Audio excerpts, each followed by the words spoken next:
right. Well, how exciting, you guys. This is Tech Week.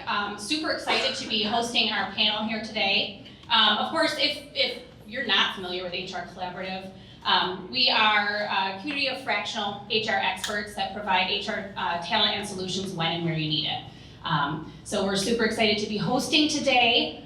Definitely want to thank our sponsors, but before we give them a minute to talk a little bit about themselves, I want to share with you, Greg, oh, there we go. They gave me the remote. This is a bad idea. So yes, welcome. A little bit about our agenda here today. Of course, we're going to have a welcome. We'll then dive into our panel discussion. We've got some great experts on HR tech right here in West Michigan. Definitely save some time for Q&A. Let you guys get involved in the conversation. Of course, and then we'll wrap up, and then we'll have time for networking afterwards. All right, so I want to turn it over, give the mic to Jamon to talk a little bit about this wonderful venue we have here today here at WMCAT. So. Thank you. Well, good morning, everybody. Good morning. Okay, there was a lot more energy before I started talking. Let's try this one more time. Good morning, everybody. Good morning. Awesome, thank you. So Jamon Alexander, I'm with West Michigan Center for Arts and Technology, also known as WMCAT. So just on behalf of our organization, our board, our staff, our students, really want to thank you for being a part of this conversation through Tech Week here at WMCAT. And I also want to thank HR Collaborative for choosing us, because you could have chosen any venue in the county and you chose to spend your time here with us this morning. So very excited to have you here in our presence. Now, if you're from Grand Rapids or you continue to live here in this community or even the region, then you know that Grand Rapids can be a great place to live, right? Everything from the natural assets that we have from the Grand River to very quick access to Lake Michigan. If you like beer, that is a thing. I happen to love the beer scene here. We have a vibrant arts community. There's a lot of really good reasons to live here. There's also the truth that not everyone is thriving and actively being able to participate in our economic prosperity and our growth. And I know this as a resident of the southeast side of town, where my experience today as a working professional is very different from my childhood experience, and it's very different from that of my family who still continues to live in our childhood home. So how does that connect to WMCAT, and why is this important? We have very real racial, economic, and health disparities that exist here in this community, and we see our role as an organization to be a part of the solution. Now, how do we do that? So we have a couple of different programs that happen here at WMCAT. So you can't see because it's intentionally blocked off, but we would love to have you back for a tour at some other point. We have arts and tech programming on this side of the hallway with young adults, teenagers, and some middle and high school students. So everything from photography, audio production, video production, digital animation, a bunch of really cool things I wish I had as a kid. Transitioning, we have a program for young adults, we call it Step Year, right? So just quick show of hands, how many people knew what they wanted to do when they were in high school? How about college? Okay, the 2.5 of you to raise your hand. Are you doing that thing? What? Okay, 2 people, so half of you are that. So we have a program for young adults called Step Years, 18 to 24, to help them figure it out, because us adults have been lying to kids for a long time. We don't know what we're doing either, right? So this t-shirt, I don't know, is a great place to start. We support young adults with personal and professional discovery. We complement that with college and career exploration so that they can use all that information to actively make a choice on what they want to do next with their lives. So way more intentional. And then part of the reason why we're plugged into Tech Week is we have adult career training. So tuition free, we are a pharmacy technician, and we are home to the region's only tuition-free cybersecurity training program. So adults come to WMCAT to learn cybersecurity and governance risk and compliance, called GRC, and cloud security engineering. And that's important to us because it's connecting families to thriving wages in our economy, opportunities for growth, is diversifying the tech talent pipeline, which I'd imagine on some level that's what we're going to be talking about here today, and then ultimately contributing to inclusive growth here in the region. So we're really excited to be playing our part. We welcome your support in a couple of ways. Philanthropy, of course, we're always in need of support to continue to ensure our programs are tuition free. And if you love this space this much, it's always available for rent. So this big space, or even the training room in the back too. So again, thank you. Hope you have a great conversation here, and look forward to connecting with you. Thank you. So So I hope you all took a little bit of time to get some coffee and pastries. So we want to give a shout out to our vendors here. Wealthy Street Bakery has all those wonderful baked goods. We also have gluten-free vegan options. So if you haven't hit up the tables back there, please feel free to do so. We don't want to fill our freezers back at HRC like last time. We always order plenty, so take one for the road if you need to. And then, of course, keeping us going here, getting us started for the morning, and keeping us going today is our Last Mile Cafe with their fantastic coffee and teas. Eric, I understand, is an alum of WMCAT. Eric, please come up and share a little bit about Last Mile and the wonderful...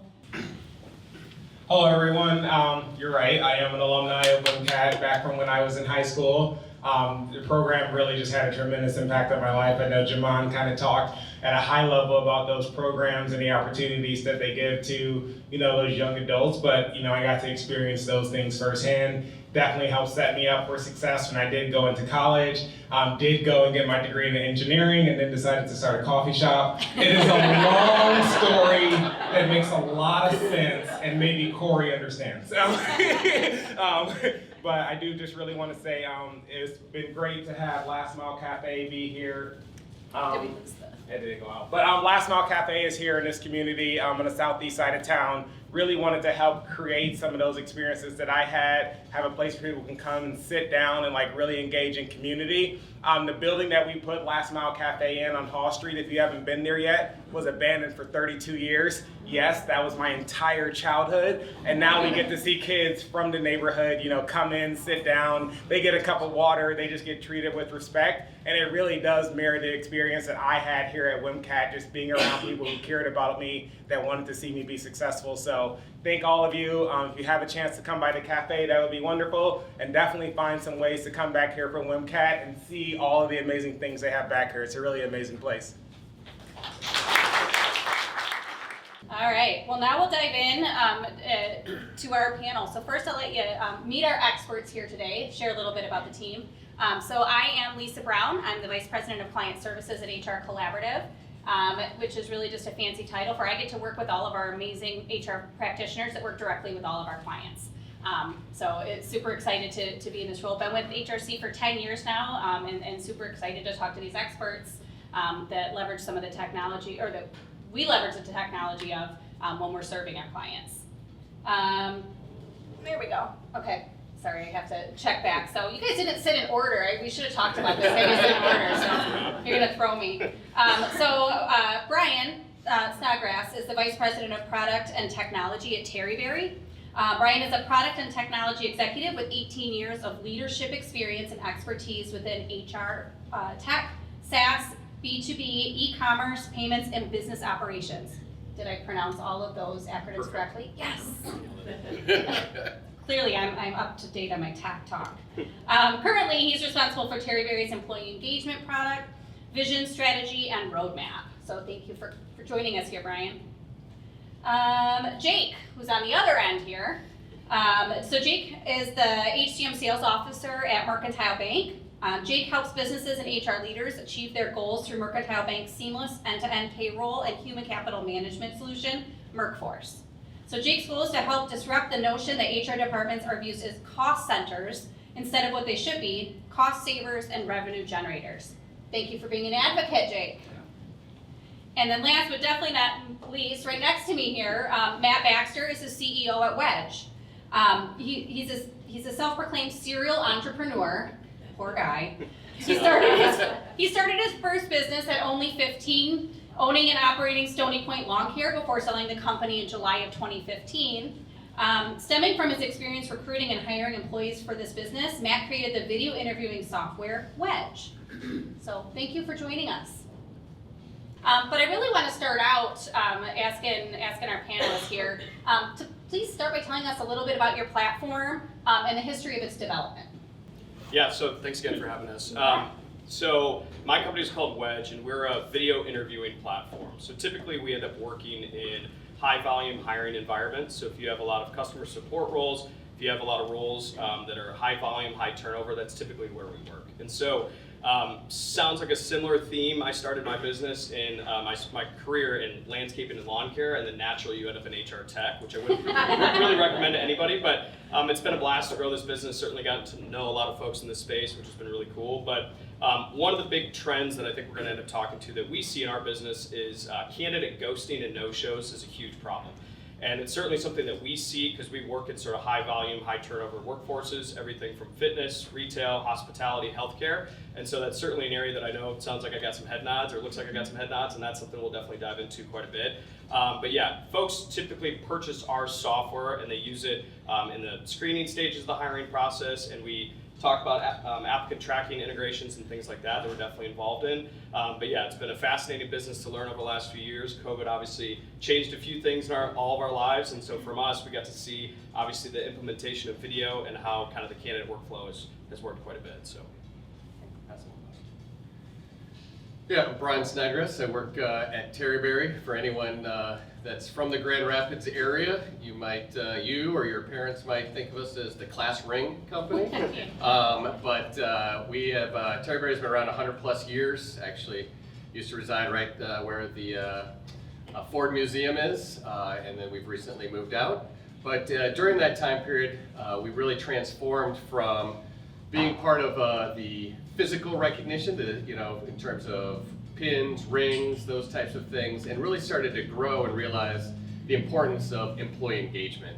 The purpose of ensuring that our employees are connected to our vision, mission, and values and feel as though that they are part of something bigger.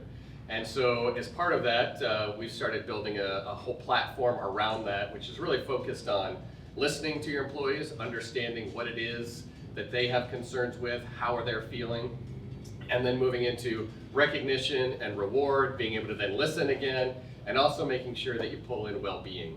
So all those pieces really kind of formulate our product, and something that was started here in West Michigan. We have a very strong development team here in West Michigan. We then augment our team through some really strong partnerships here in West Michigan.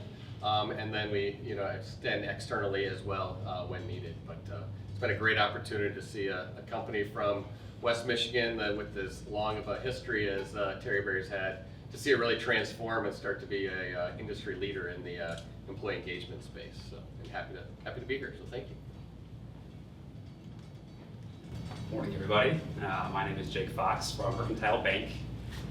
Mercantile Bank got its start in the payroll and tax space back in 2001, really evolved from a need that our organization had identified for itself. I don't think we were satisfied with the service or tech that we had at the time, so we decided to go out and purchase a payroll software for ourselves for Mercantile Bank. And we quickly realized that if we were having that struggle, there's a pretty good chance that some of our existing commercial clients were also having that struggle. So we began to help our clients with the payroll and tax side of things, but I think we probably all know that the HR technology space has evolved to lengths far beyond just payroll over the last couple of decades, which led us to partner with a company called iSolved in 2015. Some of you might be familiar with iSolved. They were started back in 1986 with the advent of Cobra. But in 2012, they rolled out their robust payroll and human capital management platform. And we are one of their 240 partners around the country. We are a network certified partner, it's called, and all that really means is that we are licensing their technology and selling, implementing, and supporting it here locally through the bank. So we grew from us being our own client way back when to us supporting over 460 businesses in Michigan and around the country, which takes out to about 16,000 employees being paid week in and week out on their service. Also happy to be here. Thank you.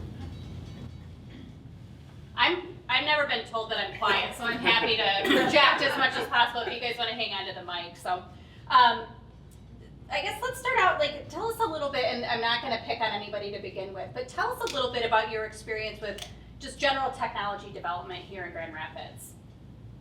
Who wants to kick off there? But I got the mic, so I'll go ahead. And I think I started a little bit on that, where one, we have a local talent or local development team here that's part of our full-time staff, which it's absolutely outstanding to have that here on staff. But then we've also, through some of our own employees that have moved on and started new businesses, we've partnered with them And through our relationships, we've had a number of partnerships with really small homegrown development partners here in West Michigan. I think what's interesting is there's a plethora of really talented individuals here and really strong developers. I know certainly from my experience, both here at Terryberry and even before Terryberry, we've had just great luck having really strong partnerships, and it's really nice when you can have somebody come in, sit down, talk with you, right? Understand what you're trying to do, and then whether you co-locate or you kind of go your separate ways while you're doing development,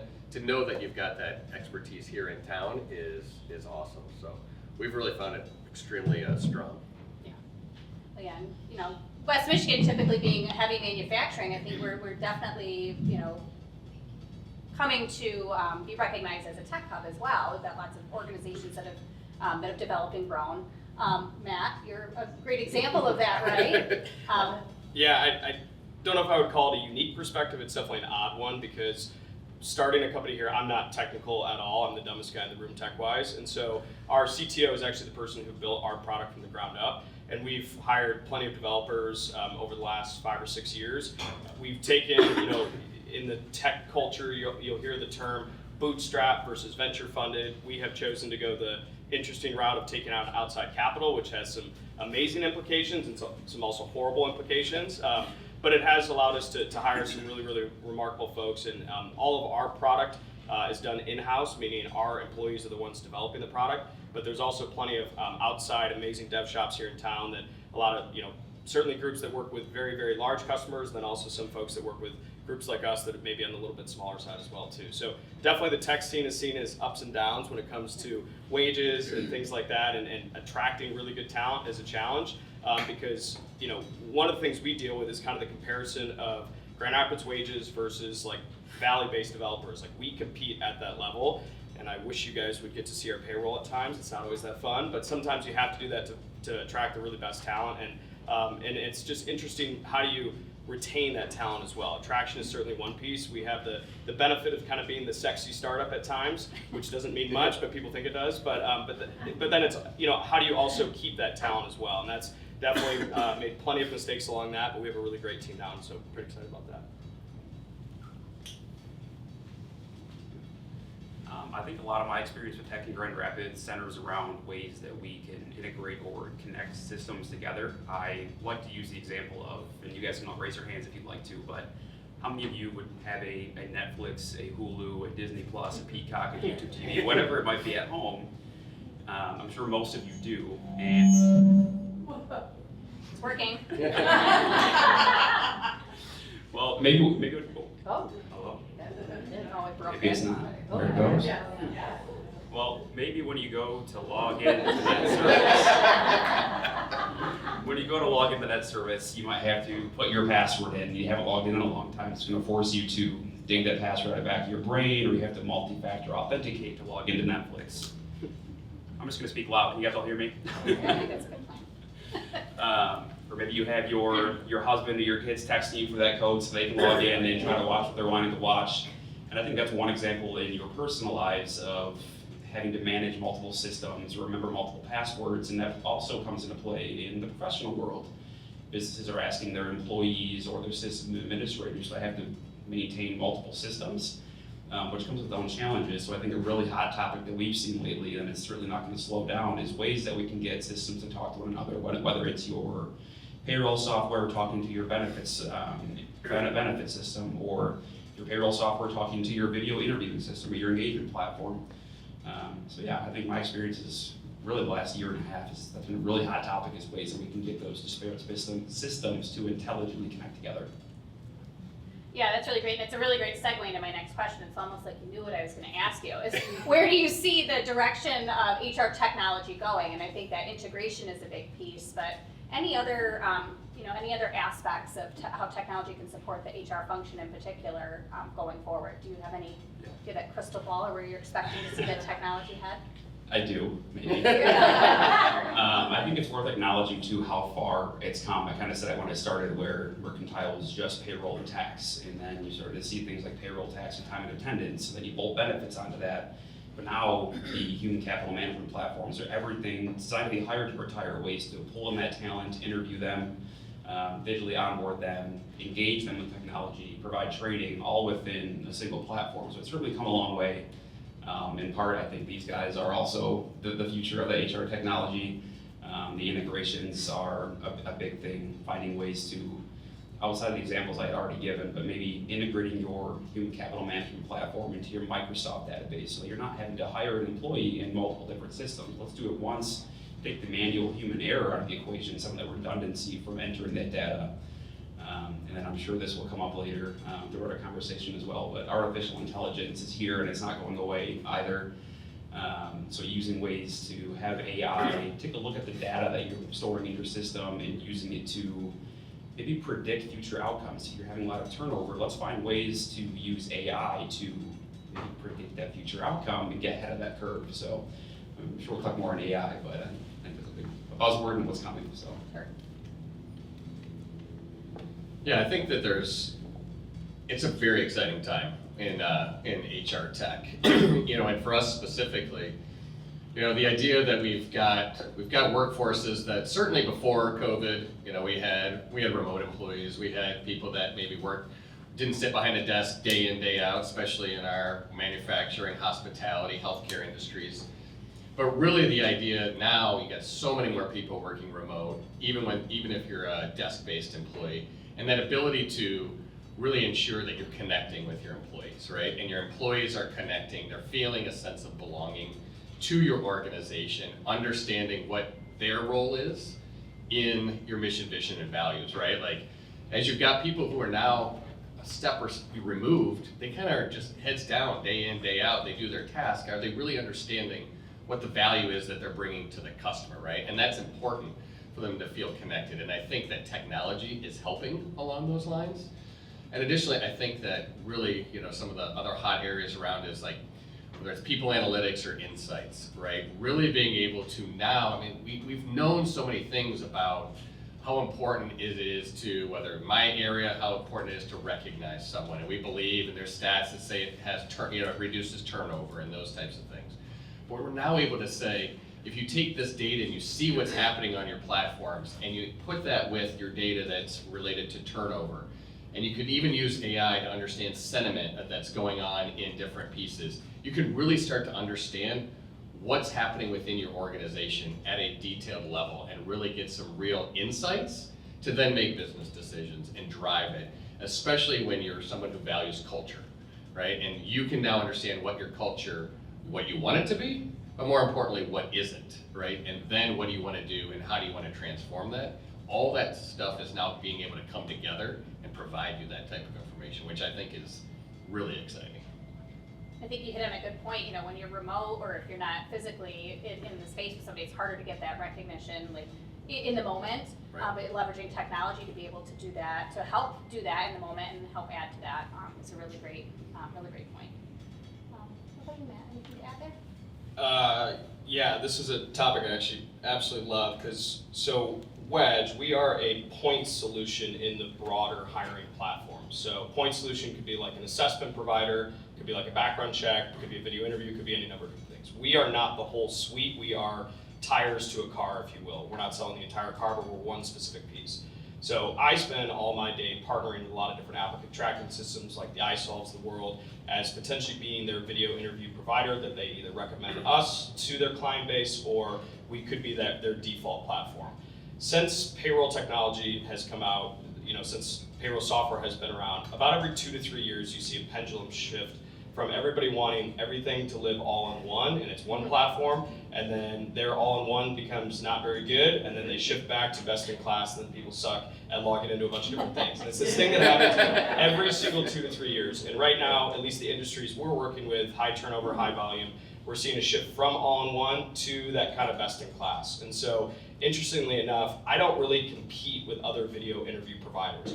I compete with home-built video products that an ATS may have built. Nobody wants to maintain it. It's not very good. It's good enough. And then they come to us and they say, can we drop that and will you be our partner? That's the shift that we're starting to see. And that's true with assessments and background checks and things like that. And so I think AI is certainly playing a big role in it. HR Tech in Vegas is actually happening right now, and probably 95% of those booths say that they have AI, and nobody actually knows what that means. So be careful when you purchase something because it says AI. But we're starting to step into it a little bit. We have transcript data. We've had 350,000 candidates go through our platform, and we have transcript data on all of that. And what we're starting to do is look at AI summaries and pairing that to job descriptions and performance outcomes. So there's a lot that, again, I'm not going to say we're going to help you hire the best person every single time, but certainly there's a lot of data that you can start to use, which gets really, really fascinating. And so I think we'll see a shift, and I probably will definitely be wrong, but I think we'll see a shift towards best-in-class products now, and then probably 3 to 4 years from now, we'll go back to all-in-one. So whether you want to play that game or not, it's definitely one that happens quite a bit. So. Right. Well, thank you. Yeah. But now I want to, we talked a little bit about technology in Grand Rapids, HR Tech, upbringing, kind of what we're expecting for the future. Now let's talk about a little bit about today. So we've got a room full of HR practitioners, business leaders. I guess this is kind of, I want to kind of go the order of the employee life cycle. So we're talking about recruiting. And you had actually kind of hinted at ghosting and how do we manage, that in the interview process. And I don't know about you guys, but I don't like watching myself on video back. And so sometimes it's a little, nerve-wracking to say, okay, a video.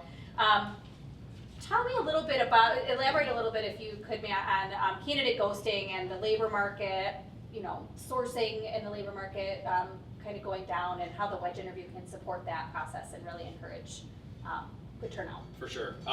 So I'm going to rip on candidates for a second, and then I'm going to turn around and rip on companies for a second. So right now, instant apply is a huge feature of Indeed, ZipRecruiter, the typical platform. So I can go home, I'm pissed off at my boss, I applied to 100 different jobs. I woke up the next day and I'm like, all right, I'm fine to go back to work. And there's 100 HR managers out there looking at those resumes, thinking those are candidates interested in the role. And that happens all the time. And then you have these amazing integrations that have AI, blah, blah, blah, blah, blah. You scheduled interviews, and then those people actually don't show up to the interview. And so it's a huge waste of time for companies that we see a lot. Globally, across all industries, the average is about 60% of candidates that apply for a job right now aren't actually showing up to the first interview. Think about the time wasted, the pain. Definitely that's way higher in the high turnover, high volume sort of hourly workforce, but you would be shocked at sort of the professional workforce that we all are, how many people actually don't show up to the interview. So that's a huge problem on the candidate side. Flip side, on the company side, equally, there's a lot of companies out there that completely ghost candidates. They don't get back to applications. Now, there's some HR implications of some of that, so you certainly want to be cautious, but I think as employers, we certainly can do a better job at communicating back to candidates, even if we decide that we're not interested. But one of the things, and it's not just Wedge, but if you have candidates apply and you have a volume of candidates interested, something like them completing a short 3 to 5 minute long video typically shows intent of interest in the job, an actual step forward versus an instant apply. And that's one of the areas that we've definitely seen. I totally understand the video conversation, and so we've put features in place like you get practice questions, you get to retake and redo questions as well, and that's certainly something we encourage folks. But yeah, it's the candidate ghosting is a major issue.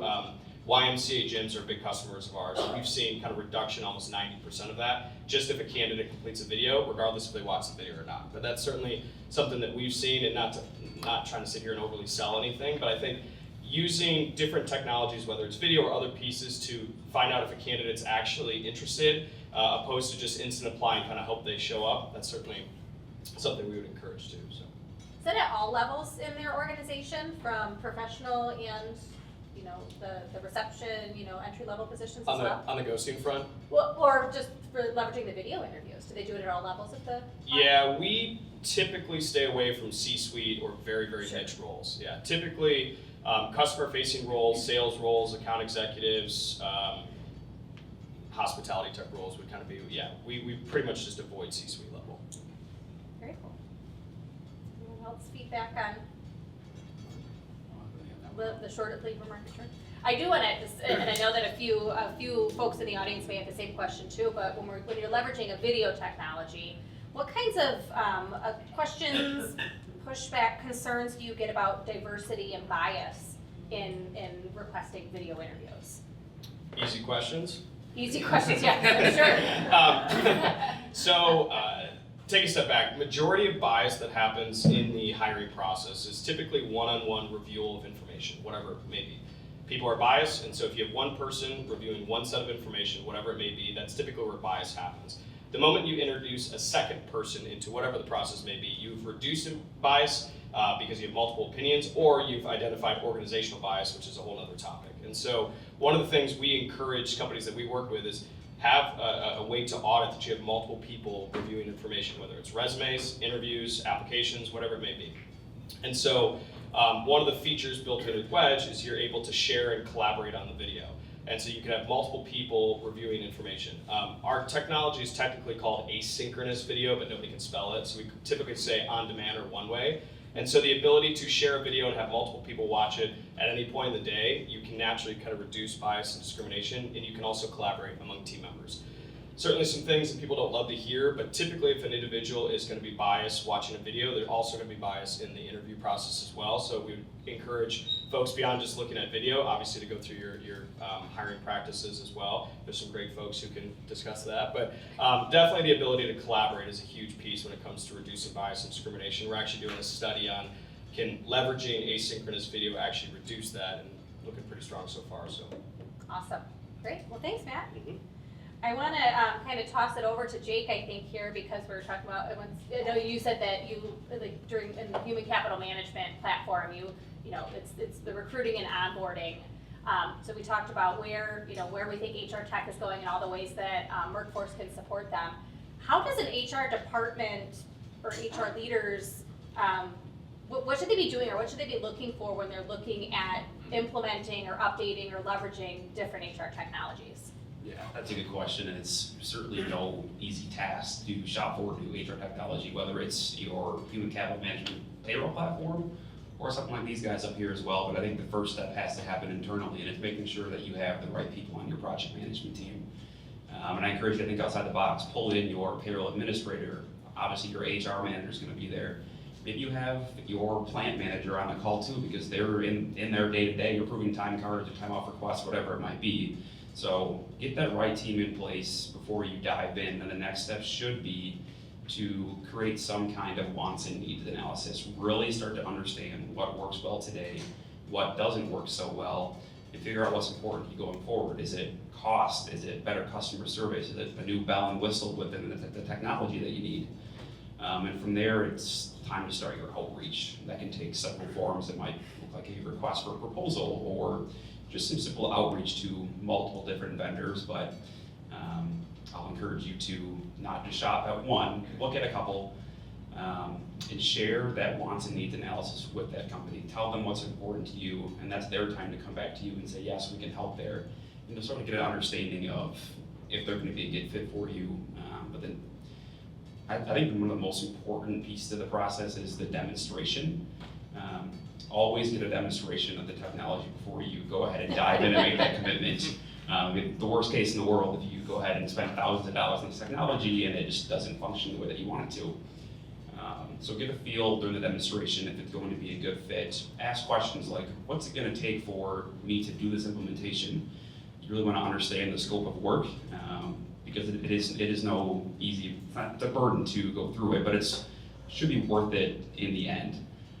So I just encourage you as you go through that process, go through the implementation, dive in, embrace it, ask all the questions, attend all the training sessions. Those are all the times for you guys to ask questions, understand the system, say, hey, you didn't set that up right, let's tweak that before you're live in the system.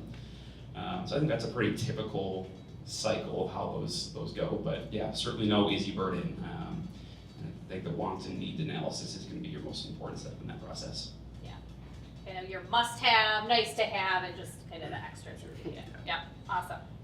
So one thing that I know HR folks are really concerned with, or that has spent a lot of time focusing on, is the compliance side of things. So how can leveraging a technology like MercForce or Human Capital Management System help ease the compliance risk, or help put HR practitioners at ease? Yeah. If you don't have a solution today, I think the number one thing that comes to mind is just making sure that taxes are withheld properly and filed on time, so W-2s, 940, 941s, all those kinds of things. That goes right hand in hand with the payroll and HCM space. Things like ACA compliance. One thing that I find myself talking about a lot is certification and license tracking. A little outside the box here, but I use the example of a forklift license. Maybe you have a warehouse or some kind of manufacturing plant where your employees are operating a forklift, which you have to be licensed to do.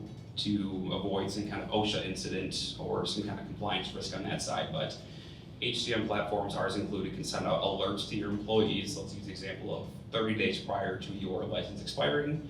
We'll send out an automated alert, so no time on the HR manager's front, to notify the employee. Let's call him Joe. Joe, your license expires in 30 days. Please go recertify. 3.5 weeks go by. Joe, your license is 7 days from expiration. But now we're not just notifying Joe, we're notifying Joe's manager and maybe even HR, so that they're all in the loop and they all, there's multiple people that know that Joe's license is near expiration. 7 more days go by, and Joe has still not recertified his license. He'll get another alert, HR will get it, his manager will get it, and say, Joe, you didn't recertify, please do not operate the forklift until you do so. So we can really track anything that has an expiration date, anything that might be tied to some kind of compliance risk, and I highly encourage that you do so. I think a lot of people that I talk to are tracking things like that on an Excel spreadsheet. There's no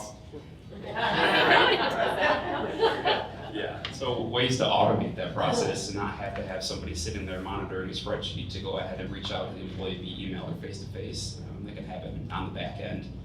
Anything related to law changes, whether it's about taxes or some kind of new IRS rule. I think the most recent example that many of you might be familiar with is the Michigan Earned Sick Time Act. So that's supposed to go into effect in February of 2025. If you're not aware, it's going to affect you and all your employees. Whether it doesn't matter the size, whether you're salary, hourly, part-time, seasonal, temporary, whatever it looks like. Essentially states that for every 30 hours a year our employees work, they must be granted 1 hour of paid sick leave. Different minimums and maximums in place depending on the size of your business. But the way that we're helping our clients stay on top of that is, first, we're gonna set out a notification so that when you log into the software, it pops right up and you can't avoid it. And it'll say, this is changing, here's a little bit about it. We'll attach the IRS language, and then we'll ask for the client administrator to review and acknowledge that they understand the changes. From there, it's up to them to go back to their CPA or their legal counsel to seek advice on how to best move forward. But then we'll also be sending out a questionnaire that the clients can kind of let us know, yes, I have a policy in place, no, I don't, and if I do or don't, what do we need to do on the back end to tweak the setup to ensure that they're staying compliant?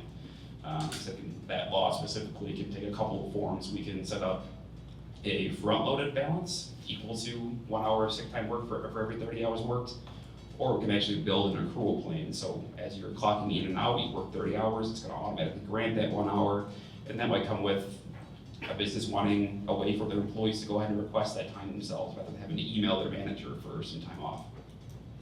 Yeah, that's definitely a super fun topic. We all can't wait to learn more about it, right? But yeah, great to know that there are some technology solutions that can support organizations as we're working through that transition. So definitely want to take a little bit of, pick your brain a little bit, Brian, about employee engagement and recognition. So tell me a little bit about how Terryberry and their platforms, I know you shared a little bit about how you've evolved as an organization into this space, but why is employee engagement important and how can Terryberry's solutions support that? Yeah, of course. There's a lot of statistics, right, that are out there that talk about engagement and the value and the productivity and the decrease in turnover for employee engagement. But I think it's important to first understand, what does that mean, right? It means that an individual truly feels as though what they're doing is tied to your company's mission, vision, and values, right? I understand no matter what my role is, I know what I'm doing is adding value and I am helping my company succeed, right? That is a very key. Like the number of people that believe in purpose. They come to work, they want to get a good wage, but they also want to feel connected to their organization. And so that's a lot of where we focus. We focus on making sure that you listen, right? We are able to survey and listen to the employees and understand and get insights back into kind of what we call our 6 principles of employee engagement, whether it's belonging, leadership, equity, equality, wellness. Every piece of those is important.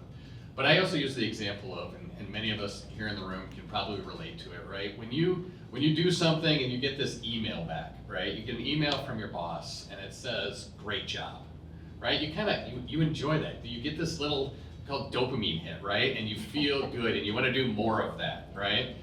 Now imagine when your boss adds in his boss or her boss, the CEO, whatever, right? Now that just got amplified, right? And that is a lot of what we talk about too when it comes to peer-to-peer manager recognition, making sure that that happens, but having it be part of something bigger, right? Because now, when you give recognition, it gets amplified, whether you can do that and everyone in your department sees it, everyone in the company can see it, all different ways of sharing in that and people seeing it and understanding the value that you're bringing, but also connecting and wanting the same type of thing and building this sense of, really building a sense of culture. That's really what we're trying to strive here for, is making sure that people truly feel as though what they're doing matters, they're getting recognized for that. Of course, there's the reward side, right? We all know that that's part of what goes into it, but it really goes to equality, right? Feeling as though that what I'm doing is being recognized and I'm getting, whether it's a fair wage or an additional little perk, like that's a big part of what people are looking for. Yeah. I think everybody, we've all got different motivators, so the way of recognizing employees can look different. So providing it in many different formats is a great way to approach that. We're not focusing on AI here today, so I'm not going to ask any trick questions here. But you had also mentioned earlier, I think all of you have mentioned the use or the dawn of AI in HR tech, right? How can leveraging AI help the tools that Terryberry provides, and what kind of advantages are there to leveraging AI safely? Yes, I mean, AI has a lot of opportunity, but it also can have, a lot of downsides as well, right? So if you think about specific in our space, when it comes to recognition, right? Well, a first reaction would be, whoa, no AI, right? It needs to be genuine, authentic, right? And that's absolutely true. However, there's a lot of people, especially when it comes to more what we call whether it's social recognition or public recognition, there are a lot of people who don't recognize their employees because they don't necessarily know the right words, or they're feeling like they're going to be more judged than the recognition. And so there is a place for AI to help, right? Not to write, but to help, meaning, hey, it's important when you give recognition to be really almost like your goals, smart, right? You want to be specific, you want to be timely. What is the value it provided? So AI can help in terms of coaching, right? Meaning, hey, I wrote this, and it can give you some coaching back saying, why don't you talk about the recognition, or why don't you talk about the result here? You can also be more inclusive, right? Meaning make sure you don't say, hey, it's your inspiration to all women. No, you're an inspiration to everyone, right? Like, how can you make sure that you're doing things in a way? So AI does have the ability to help in those areas. And it also has the ability to really harvest insights. That's another area that we're very close to launching here. But the ability to then, you think about all the recognition or all the comments that are happening. Well, there's themes that are throughout that, right? And those are really important themes to understand, both from a culture aspect, from a work perspective, could be both on the positive or the development opportunities. There's a lot of ways that AI can help synthesize data quickly, right? And those are the areas that we're excited about leveraging it from an employee engagement perspective. Awesome. Well, thank you guys. I mean, I could agree with a ton more questions, but I definitely want to leave time for all of our guests here today. If you have any questions for our panelists, I have a slide, I promise. Yeah, I want to open it up to the group here today. Anybody, all these, wonderful thoughts, ideas. Anybody have any questions they want to, or advice they would like from our panelists here today? I see a hand way in the back. Thank you all. This has been fascinating. As I was talking to somebody earlier, the idea that we in HR had to be tech experts is really a new thought process. But I guess my question for all of you, Lisa touched on it a little bit, but what could we do as professionals to prepare for the onslaught of technology that's going to hit us here very soon? That's a great question, and I didn't get a chance to chime in when we were talking about that. I think one of the most important things when you're thinking about technology is honestly not to completely focus on technology. Meaning, don't necessarily get into features all the time and right away, right? We often get focused on, it's got to do X. I saw somebody else do X. What you really want to make sure you're focused on is one, your business outcome. What are you trying to achieve? What are your goals, right? And you talked about going into demonstrations. Don't always just ask for, show me this feature, but ask, how will this help me do X, right? How will this help me get better candidates, right? How will this help me, be more compliant? Don't ask for the very specific, because they can show the specific, but then when you get into it, it may not meet your other goals. And challenge your technology providers to show you how it meets your business requirements. Try to stay at that level and let them have the burden of showing you the technology. To expand just a little bit, I totally agree with everything you just said too. But you mentioned that you're not technology experts and nobody expects you to be either. So I think it's also important to understand who's behind the technology that you're about to buy. Understand how the customer service model works, because inevitably you're going to have questions. If you can't get them answered, the technology is essentially useless. So I think it's important to understand the company itself and who's behind it, understand the support team and who you're working with at the organization. Yeah, that customer support is definitely helpful for us non-tech gurus in that space. The other thing I would add to that, just piggybacking a little bit, is I think people kind of get obsessed with the idea of buying technology for the sake of buying technology, or just to appear that they are. I'm going to put myself out of a job for saying this, but I would say there's a lot of people who get very obsessed with just the concept of AI just to have it, or the concept of the new ATS just to have it. And I think really think about solving business problems. So I'm just as sick of talking about COVID as I am AI, but one of the things that happened in COVID was video became a very prominent thing. Interesting, so it was great job security for us from that standpoint, but there was no candidates in the market. So the need for a screening tool was actually really interesting timing, because you didn't have candidates entering job. So there's plenty of circumstances where our technology, although it was video, did make sense for some clients. And so for us, like if you have a candidate ghosting problem, it's a great time to talk about video. If you don't have any applicants, you don't need more screening tools. And so it's just something to be thoughtful, like whether you're exploring HR, whether you're exploring TA, be thoughtful about solving business cases and then leverage technology around it versus trying to shove technology down people's throats just for the sake of it and appearing as if you have it. And I think that's usually where technology can be a very, very valuable asset, coming alongside business problems and trying to solve those versus just having it for the sake of having it. I think great advice. What else? What else do you guys want to know? So I'm curious about the digital divide, and I think that's getting worse, and maybe it's just because now I'm in an industry that is not working with technical people. So even if HR is tech savvy, the workforce may not be. Are there things that companies are doing to help bridge that gap where we're increasingly relying on technology, but we're encountering candidates who are really, really behind in terms of even how to use basic technology? What are they doing to bridge that gap? Did everybody hear it back there? The question from Stephanie was, what are organizations doing to bridge the technical or digital divide between leveraging technology more and more in the workforce and having employee base or candidate base that may not be as tech savvy?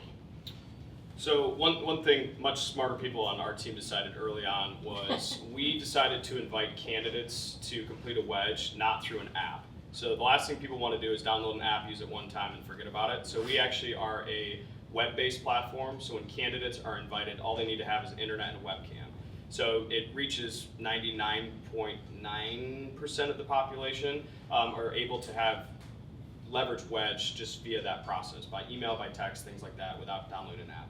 One of the things we're actively debating, we're a video company, but do we potentially allow asynchronous phone screening to have the candidates that simply just have a flip phone or don't have access to potentially public video servers and things like that. And so certainly there's questions we're asking all the time. We have to be able to be accessible across all web browsers, which you have Windows 98 that nobody ever uses, but of course you're going to randomly find some population that does. So being able to make things accessible for that. So that's a conversation, that's like a daily topic among, again, smarter people on our team than myself, but certainly something I think as technology providers, being able to service the edge cases in HR is really, really important actually, versus a lot of software kind of processes, bring it to the masses and worry about the edge cases later. In HR, you kind of can't think that way, and so you have to be able to be accessible across a lot of different platforms, and that's certainly something we try to focus on. I think it goes to, you got to make sure, again, kind of going back to your business goals, right, and what you're trying to achieve. But for us too, a lot of ours falls into more when they can't use technology during their job, right? If you're in manufacturing or you're in healthcare, different things, even hospitality, you're not able to use technology. So we want to ensure that what we do in, whether it's call it online or whatever, is also able to be mimicked offline. And I use an example for us, again, from a recognition perspective. I always talk about it, think about Facebook, think about LinkedIn, but instead about you, it's about someone else, right? That's the type of post that you're putting out there. And it's a feed that you can look through, but also for us, in our deskless communities, what do they use, right? They have bulletin boards and those types of things. As managers who are leading frontline, they're able to give recognition and able to have that printed and pinned up on the board, right? So that becomes a non-digital way. And all these types of things, we want to make sure that we're being inclusive, right? We're making sure that we're pulling in the full workforce and being able to really make sure that we're meeting people at where they're at. And I think that's important from an HR perspective, is really understanding your workforce or your soon-to-be workforce, right? And trying to figure out exactly what is needed for them. Because technology isn't all things. I know it's hard. I always say this coming from from a product guy, a software product person, but it's not, right? It's, again, you've got to understand where it's at. Technology should be enabling, right? It shouldn't be excluding. You have to figure out how to make it enable. And then it can enable differently for different people. And then it's, again, making sure you find solutions that have that right balance for your organization.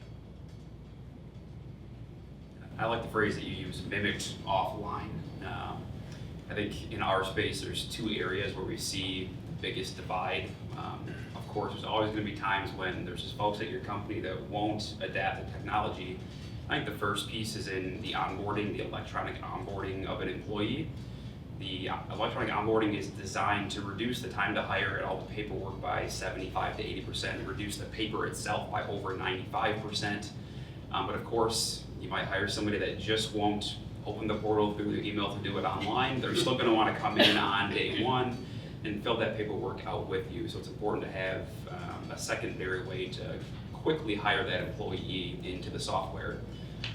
And there's ways to hire an employee within 60 seconds outside of the onboarding piece, but it just requires them to come in on day one instead of having that done ahead of time. And I think the other side of it is on time and attendance.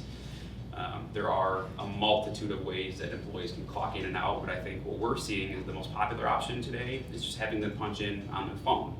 But what if they don't have a smartphone? How can they punch in? So there's ways that their manager can punch in on their behalf. They can still turn in a paper timesheet if they really want to. They're trying to get away from that. Yeah. All of us HR practitioners, no, don't be researching. But all kinds of time clocks as well. And even time clocks can be a little bit sophisticated. We're moving towards the shift of a biometric or a facial recognition clock where you just scan your fingerprint and you're good to go. You don't have to punch the screen and put in your PIN, or the facial recognition clocks can literally, I could go like this at Brian and I'm punched in. It's that quick and efficient, and there's more of that AI that scans your face to punch you in that quickly. So. Wow, it's like Mission Impossible, right? You just exactly here. Well, I know there's probably a bunch more questions, but I know we're kind of at time for our panel. So thank you all so much for sharing your expertise today, and thank you all for joining us. Obviously, we are going to continue our conversations. We have some time set aside for networking. I think there's still more than the 4 pastries you had requested, Brian, back there. So please have another cup of coffee. Stay for the conversation if you have additional questions. Please, bring it up to our panel or any of the members. All of our HRC employees are in HRC gear. So if you have a question specific for HR Collaborative, please find one of our team members. The room's full of them here today. And thank you guys so much for spending, your, I guess, technically second day of Tech Week with HR Collaborative and the team here at WMCAT, and enjoying the wonderful pastries and coffee we have from Wealthy Street and Last Mile. So with that, I'll let you guys get on to your day, but hopefully